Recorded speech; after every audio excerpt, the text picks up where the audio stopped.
tími á tiltekt. Frábæru Systema geymsluboksin eru nú fáanleg í Netto.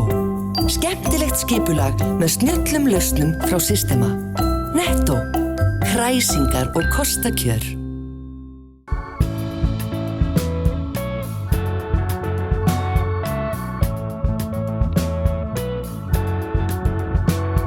Komið sæl og verið velkomin í sjónvarp Víkurfrétta. Atvinnulífið, menning og tónlist ásamt fréttapakka að finna í 45. þætti okkar frá Suðurnesjum á þessu ári. Við hefjum leikina á fundi í Reykjanesbæ þar sem Skúli Mogensen, eigandi Váflugfélagsins, fór mikinn í því að lofa sinn gamla heimabæ Keflavík og nágrenni, en hann telur að Suðurnesin eigi hvað mesta möguleika allra landsvæða á næstu árum. Þér finnst vera miklir möguleikar hér framundan á Suðurnesjum? Já, tvímælalaust og ég geng svo langt að segja að þið eru sætasta stelpan á ballinu þegar kemur að þessari ferðamanna sprengju sem hefur orðið og það sem ég hef lagt áherslu á að í rauninni rétt að byrja. Þá held ég að tækifærin hérna á Suðurnesjunum og eru gríðarleg og af öllum toga, hvort sem það það sem við myndum kalla hefðbundið ferðaþjónustuna en líka þjónusta í kringum flugvöllinn og þá uppbyggingu alla. Þér hefur verið tíðrætt uppbygginguna á Keflavíkur flugvelli. Eru þið að fara hraðar flugfélögin og þessir aðilar heldur en sjálfu flugvöllurinn? Já, ég held að ég hef sagt að þetta okkar stærsta tækifæri en helsta áhættan rauninni fólgin í því að við þorum ekki að trúa að tækifæri eins mikið eins og raun ber vitni. Og þar af leiðandi erum við að vanáætla fjölgunina og sem leiðir þá til þess að við erum að vanfjárfesta líka í öllum innviðum og uppbyggingu og mjög sorglegt að það sé enn verið að vandrast með það hvort að Keflavíkurflugvöllur eigi að vera áfram aðalflugvöllur landsins. Hann það og hann verður einfaldlega að vera það. Það engin tími til þess að vera að efast það. Það mjög aðkallandi að við hefjum þessa fjárfestingu sem liggur fyrir, það liggur fyrir masterplan núna stækkun flugvallarins og það náttúrulega bara hefjast handa strax í gær. Ertu búin að kynna þetta masterplan og hvernig líst þér á það? Mér líst mjög vel á það, eins og segi, og eina sem mér líst ekki vel á að ég óttast það að tímaáætlunin muni ekki standast, einfaldlega því að það ekki einhugur að hefjast handa almennlega. Hvað til ráða? Ég hefði stundum bent á það að það koma upp mál hérna, þar sem það eru kallaðar til höfðingjar og sérfræðingar, akút. Eitt var til dæmis þegar Rússadeilan kom upp á yfirborðið. Þá voru hagsmunir einhverjir 10-20 milljarðar. Ég held að hagsmunir í þessum máli að lágmarki 200 milljarðar sem við gætum tapað af því að við erum ekki að halda í við tækifærið. Þannig að ég held að það sé mjög brýnt að það sé settur saman samstarfshópur með alvöru vægi til þess að tækla þetta að því ég hef líka sagt að það mikill misskilningur að það eigi að vera mikil samkeppni í rauninni á milli ferðaþjónustuaðila á Íslandi í dag. Þvert í móti þá tækifærið sameiginlegt að stækka kökuna. Það á að vera aðalmarkmið næstu árin. Auðvitað innbyrðis samkeppni og allt það en við munum öll njóta góðs af því að sameinast undir einu flaggi í að byggja upp þá innviði sem þarf. Miðað við þá uppbyggingu sem að þú nefnir í þínu fyrirtæki Vá, þá alveg ljóst að þú ert að tala að þetta sé ekki nein bóla, þessi mikla sprengja í ferðamanna'iðnaði. Þetta þú ert að horfa til margra ára. Alveg tvímælalaust og þarna held ég að hluta til stafa þetta ákveðnum misskilningi hérna innanlands. Við höldum alltaf að við séum nafnlega heimsins og að vöxturinn byggist á ferðamönnum til og frá Íslandi. En eins og í okkar tilfelli, þessi 9 áfangastaðir, það útilokað að við getum ráðist í þessar fjárfestingar að taka hérna inn 3 nýjar Airbus 330 flugvélar, hefja flug til San Francisco og Los Angeles ef það veri eingöngu beint flug til og frá Íslandi. Farþegar sem að koma til Íslands verða kannski 20% af ferðamannafjöldunum sem eru að fljúga með okkur. Hin 80% eru að nota Ísland sem stoppistöð eða tengistöð, þannig að þau eru að fara frá þá Los Angeles eða San Francisco áfram til Evrópu. Við hins vegar njótum náttúrulega góðs af því, þar að segja Ísland nýtur góðs af þessu og tækifæri þá að kynna hinum 80% líka fyrir kostum landsins, en það einmitt út af þessu sem við munum fjölga nýjum áfangastöðum mjög ört og þar af leiðandi ég sannfærður það að ferðamannaukningin til og frá Íslandi muni líka aukast mjög ört. Og þú telur að Suðurnesin séu í svaka dauðafæri að nýta sér þetta og svæðið muni njóta góðs af þessu á næstu árum? Þið eru fallegasta stelpan á ballinu, alveg hiklaust og það er nú þegar orðið ljóst. Atvinnuleysi hér var sennilega með því hæsta á landsvísu bara fyrir örfáum árum síðan. Nú það komið niður í 2,1% sem lægra heldur en meðaltali á landsvísu og starfsþörfin hérna hleypur á þúsundum á komandi árum bara til þess að anna þessari fyrirsjáanlega eftirspurn í ferðamannainnan, hvað þá í öllu hinu sem í gangi hérna. Þannig að ég held að tækifæri hérna er gríðarlegt. Og þú nefnir hraðalest í því sambandi að hún geti verið til góðs bæði fyrir þetta svæði og svæðin sem eru næst okkur. Já, mér finnst það mjög áhugaverð hugmynd af mörgum ástæðum og það snýr ekki bara að ferðamönnunum, að koma þeim fram og tilbaka á milli flugstöðurinnar og Stór-Reykjavíkursvæðisins. Ég held líka að, eins og segi, það þarf að flytja hreinlega inn fólk til þess að sinna þessum störfum. Þannig að það hefur verið talað það að ef þú býrð á Reykjanesi þá þarftu að sækja atvinnu til Reykjavíkur ef þú vilt fá eitthvað spennandi. Ég held að þetta sé að snúast við. Ég held að það veri mjög eftirsóknarvert fyrir fólk sem býr á Stór-Reykjavíkursvæðinu að koma hingað því að hér munu skapast margvísleg tækifæri. Það mun líka hafa í för með sér fólksfjölgun á svæðinu og uppbyggingu í húsnæði og öðru. Þannig að ég segi þetta mun snerta alla eða flesta anga hérna bæjarins. En þú ert með ákveðna skoðun á stóru iðju framkvæmdum? Já, ég verð að játa að mér finnst grátlegt og sorglegt að það sé enn verið að tala það á meðal pólitíkusar að það sé forsenda fyrir hagvexti á Íslandi eða á svæðinu hérna í kringum Reykjanes að hér rísi kísilver eða álver. Ég vil meina að þetta sé hrein og klár tímaskekkja og sannast einfalla á því að það nú þegar komin hagvöxtur, það komin afgangur af ríkissjóð, atvinnuleysið horfið, það hefur ekki risið ný stóriðja á síðastliðnum árum. Samt sjáum við fram á að tvöfalda ferðamannainnan með öllum afleitum tækifærum sem það skapar og þannig að ég held að það sé alveg ljóst að stóriðjan á ekki heima í framtíðarsýn Íslands, ekki bara út af náttúrusjónarmiðum og ég legg áherslu á þetta, heldur líka bara frá hreinum og klárum viðskiptalegum sjónarmiðum, þá fer hagur ferðaþjónustunnar, sjávarútvegsins, landbúnaðarins, hreins vatnsútflutning, útflutning á öllum vörum, nýsköpun í heild sinni, menntun, tækifæri fyrir ungt fólk, það á heima í framtíðarsýn þar sem Ísland byggir sig upp á hreinni náttúru, orku, mannauði, sögu, menningu.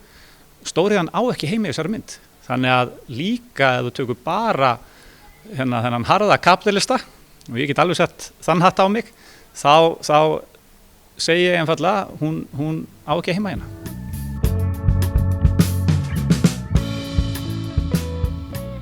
Hér kemur nettur fréttapakki frá Suðurnesjum þegar þriðjungur liðinn af desember. 7 af hverjum 10 í Reykjanesbæ eru fylgjandi iðnaðar uppbyggingu í Helguvík samkvæmt nýrri skoðanakönnun. Þátttaka í umdeildri íbúakosningu kísilver Thorsil var hins vegar afar dræm, rúmur helmingur var fylgjandi málefnum kísilversins í Helguvík. Allnokkuð tjón varð í óveðrinu hér suður með sjó í vikunni. Björgunarsveita fólk þurfti víða að hjálpa til og þá fauk þak af stóru húsi í Keflavík og endaði á lóð íbúa nokkur hundruð metra í burtu. Og hægt að segja betur hafi farið en áhyggjur voru að yrði. Á leikskólanum Hjallatúni á Ásbrú er unnið eftir fjölgreindarkenningunni sem byggir á því að horfa eigi á fólk út frá fleiri greindum en aðeins rök- og stærðfræðigreind. Við fjöllum nánar málið í prentútgáfu Víkurfrétta en þetta eitt af mörgum skemmtilegum dæmum í leikskólamálum á Suðurnesjum.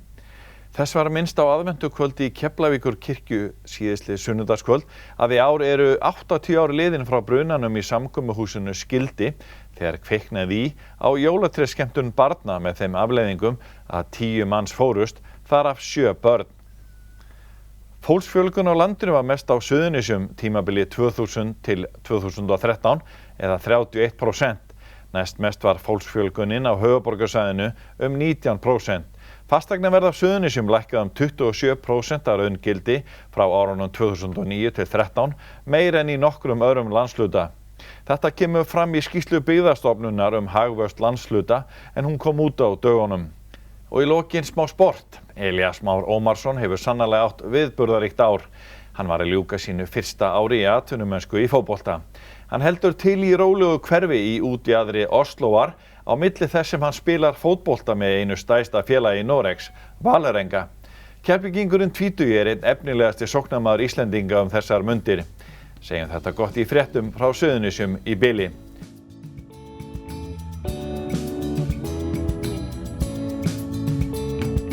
Styðjum öflugt atvinnulíf, menningu, mannlíf og íþróttir á Suðurnesjum.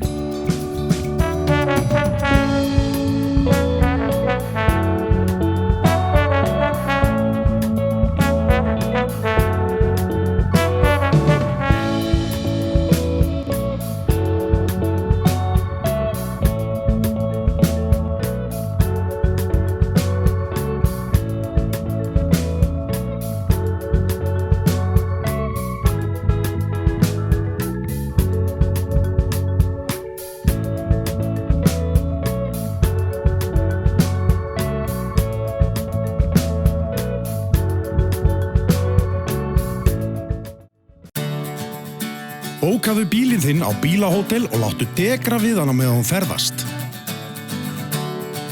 Bílinn bíður þín svo tandurheill við heimkomu, beint fyrir utan. Bílahótel.is.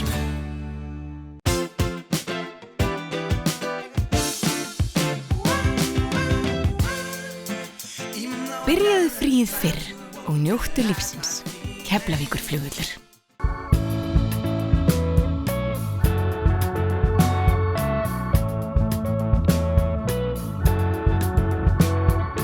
Árelía Eydís Guðmundsdóttir er einn af Suðurnesjamönnunum sem við finnum í jólabókaflóðinu í ár. Bókin hennar kom þó út fyrr á árinu og heitir Tapað fundið. Hún las úr henni í bókasafni Reykjanesbæjar nýlega og við spjöllum við hana á eftir. Hvernig er að vera hér á heimaslóðum og lesa upp úr nýri bók? Yndislegt, ég vil ekki segja hvað er yndislegt. Sko, það sem er skemmtilegast við þetta er það að þessi bók kom út í vor, kom út í maí. Þetta er í fyrsta skipti sem ég lesi upp úr henni. Þetta er í fyrsta skipti sem ég var beðin það. Þannig að mér þótti ótrúlega vænt það og líka einhvern veginn svona að fá að koma heim og vera svona rithöfundurinn. Þannig að, og svo bara þess fyrir utan þegar ég keyrði inn í bæinn, það var nýfallinn snjór og jólaljósin og það vantaði bara að opna kannan og heyra svolítið af amerískum jólalögum sko. Jón Kalman, rithöfundur, hann einmitt fjallar talsvert Keflavík í sínum tveimur bókum, eða síðustu bókum. En ert þú eitthvað að fjalla Keflavík? Nei, það verður að koma seinna. Hún sko, þessi kona er frá bara Reykjavík og svo hún gerist sagan erlendis sko. Þannig að auðvitað kemur Keflavíkurflugvöllur aðeins við sögu en það verður bara að koma seinna. Hér er nóg af sögum. Já. Hvað geturðu sagt ykkur svona í stuttu máli þessa bók? Jú, þetta er sem sagt kona sem er lögfræðingur, hún er formaður slitanefndar sem er náttúrulega mikið ábyrgðarstarf. Hún fer erlendis til að fara á fund með Deutsche Bank og það er mikilvægur fundur og þegar hún kemur til London og þreytt og lúin og kemur upp á hótelherbyggi og ætlar að fara að ná sér í föt úr töskunni sinni, þá kemur ljós að þetta er ekki hennar taska. Klukkan er orðin of margt til þess að hún hringir og það hefur engin annar skilað tösku. Klukkan er orðin of margt til þess að hún geti rettað, hún hellir yfir sig, ég gleymi að segja það, hún hellir yfir sig rauðvíni, þannig að draktin sem hún er í er ónótæf og hún þarf þess vegna að tara í föt konunar sem á töskuna sem allt öðruvísi föt heldur en hún hefur farið í mjög langan tíma og hún mætir sem sagt á fund með Deutsche Bank morguninn í rauðum kjól sem að hún hefur náttúrulega alls ekki hennar stíl og af stað fyrir atburðarás sem að sér ekki fyrir endina á en við getum sagt að atburðarásin allavega mjög óvænt og hún uppgötar óvæntar hlýðar á sjálfu sér og hittir óvænt fólk og svo framvegis þannig að ég veit ekki hvað ég að segja mikið meira. Það bara fundið hvað fær konu sem búin að skrifa fullt af fræðibókum og vera að kenna í skólum og svona til þess að taka upp og byrja allt inn að skrifa skáldsögu? Já, þetta góð spurning. Mér finnst, eitt af því sem ég hef óða mikið svona predika, hvað hægt að orða það, sem sagt að maður verður reglulega að fara út úr sínu þægindarhring. Og mér finnst sko bara í lífi mínu mikilvægt að ég sé að einhverju leyti fyrirmynd fyrir það og þess vegna hugsaði með mér þarna tækifæri til að fara á einhverja algjörlega nýjar brautir, prófa þetta, mér finnst þetta svolítið svona spennandi og prófa mig áfram með þetta og það í rauninni það sem ég að gera, ég í rauninni bara svolítið að augra sjálfum mér.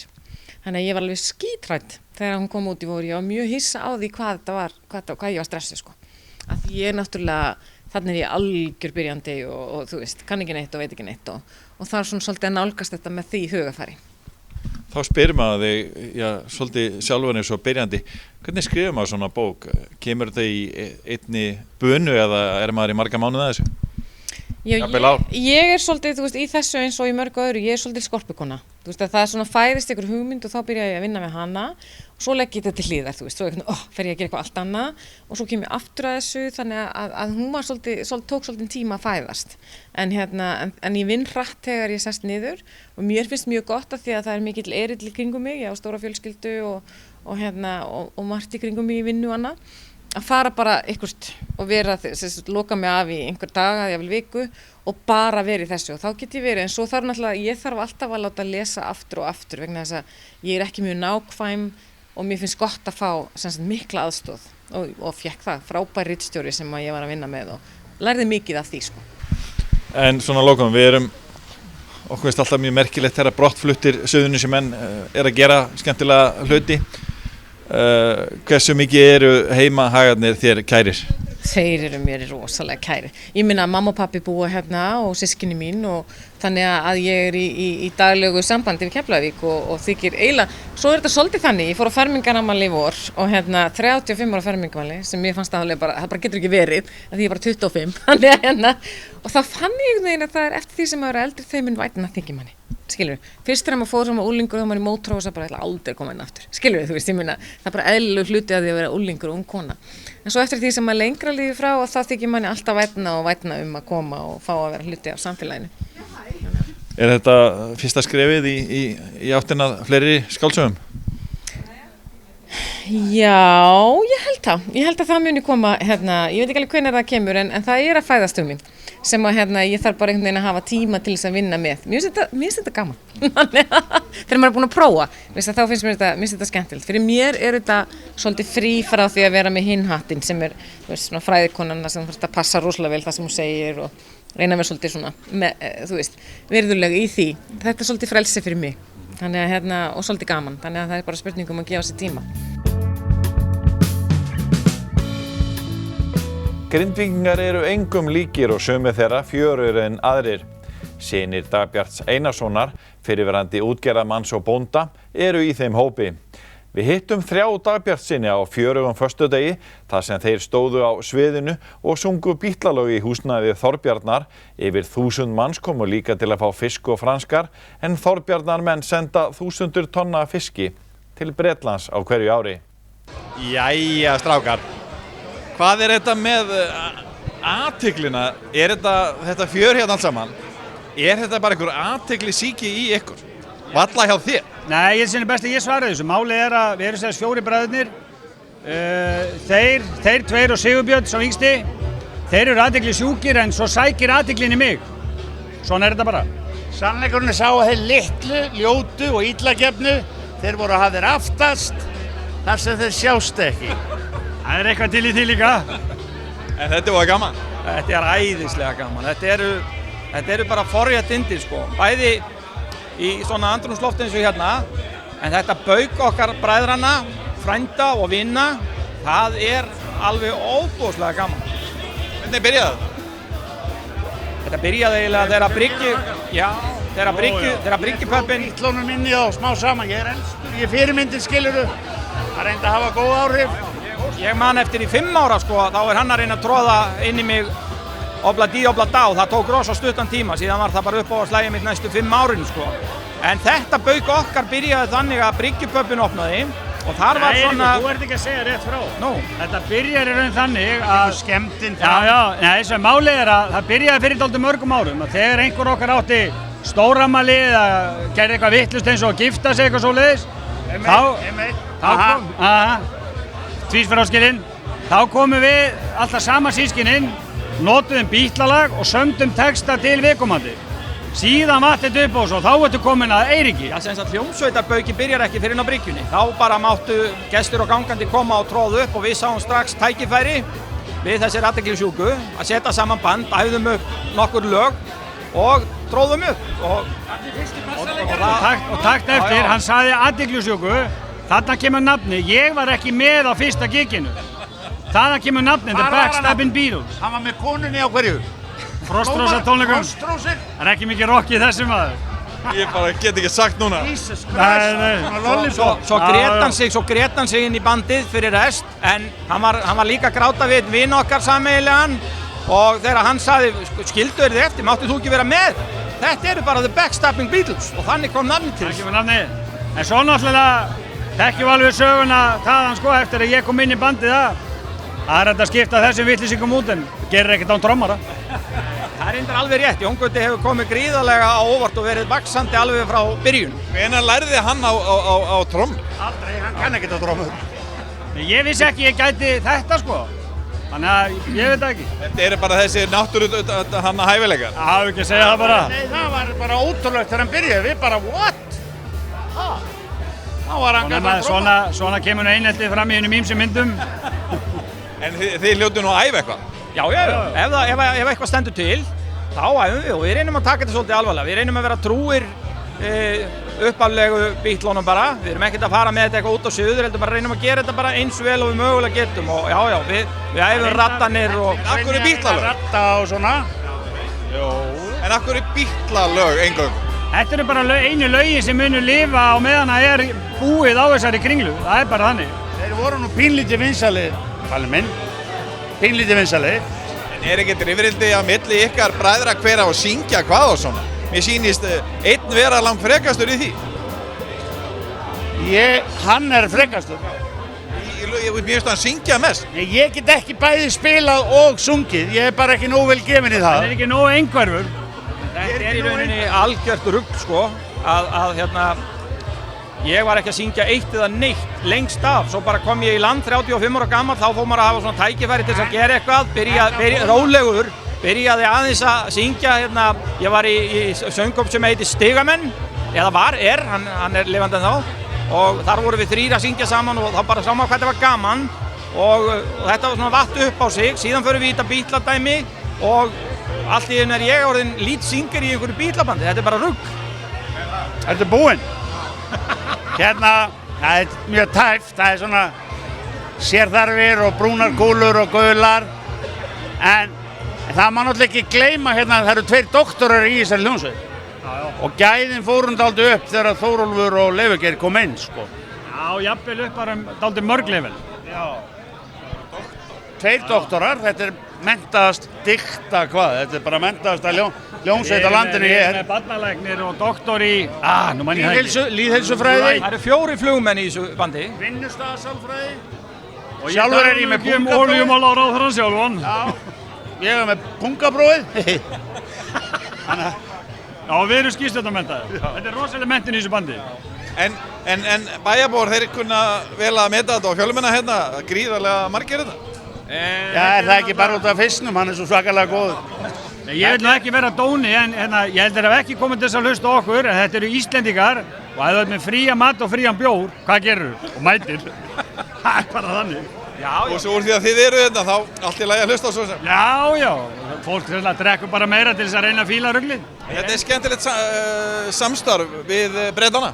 Alveg rosalega skemmtilegt sko. og þetta var svolítið skemmtilegt hvernig þetta byrjaði, það var skrifstofustjórinn okkar var beðinn hvort við vildum ekki taka þátt í þessum fjöru á föstudegi sem var búin að vera í einhver ár sko. og svo kom hann með hugmyndina og bara bjóð upp á fish and chips og þá datt mér í hug, þá reynum við að gera þetta vel sko. og hringdi í þennan, þetta náttúrulega landsliðsmaður, ekki þennan, þá þarna sem elda og þó að hann geti sem góður elda og hann byrjaði grínlaust að reyna að útskýra fyrir mér hvernig þetta væri gert og svona og hann sá strax að það var alveg vonlaust þannig að hann sagði ég kem bara sjálfur og mætti semst í hitti fyrra með son sinn, fyrra með 2 með sér og núna aftur með 2 og þeir elda hérna sveittir í 4 klukkutíma bara og þetta gott. Og þið syngjum money and love, ég meina, það ekki? Þið elskið þess að Breta því að þeir kaupa svo mikið af ykkur og þið græði stórfé? Það hendar ágætlega, jú. Þetta hittar allt saman? Já. Þið syngjum það? Já. Og þeir eru sáttu? Það virðist vera. Já, ég meina Beatles músík og fish and chips, þetta bara heitt. Ég verð að bæta einu við. Þeir voru lower middle class og átut úr gömlum dagblöðum, það bara þannig. Alveg sáttir þessir hérna, þetta einstakur, þetta bara einn maður sem á keðju sem í dag 46 staðir og hann að kaupa okkur á þessu ári sennilega 250 tonn af flökum þannig að hann þokkalega sáttur og við erum sáttur við hann. Ég má til með að bæta við að þið vorum að tala menntunina í bandinu eitthvað svoleiðis svo erum við náttúrulega með flugstjóra sem getur barnaði gegnum síma. En ef ekki segja þetta gott?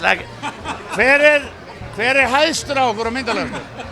Nú kemur í ljós kjarkurinn hjá sjónvarpsstöðinni, láta þær þetta lifa það ekki. Það verður mikið klipp út. Þetta var ekkert ljóð, það ekkert gróft við þetta. Ég skal þá bæta einu við sem þú bara klippir af. Málið það að ég á 6 börn með 3 konum og 1 manni.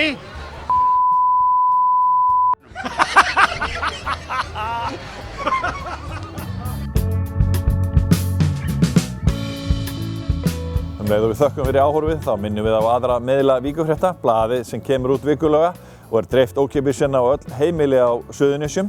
Víkurfréttavefurinn vaff.is með ferskar fréttir alla daga og sama fyrir kylfingana á kylfingur.is. Við þökkum fyrir okkur, sjáumst á vikuliðinni, verið sæl.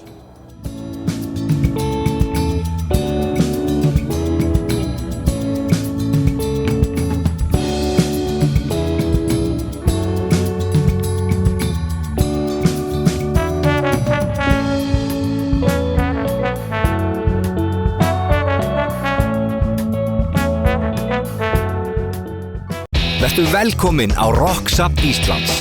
Þar getur þú prófað hljóðblanda, spreytt þig á hljóðfærum, skellt þér í bíó, skoða muni úr rocksögunni og margt fleira. Við tökum vel á móti hópum af öllum stærðum og gerðum. Ég vil að þú komir.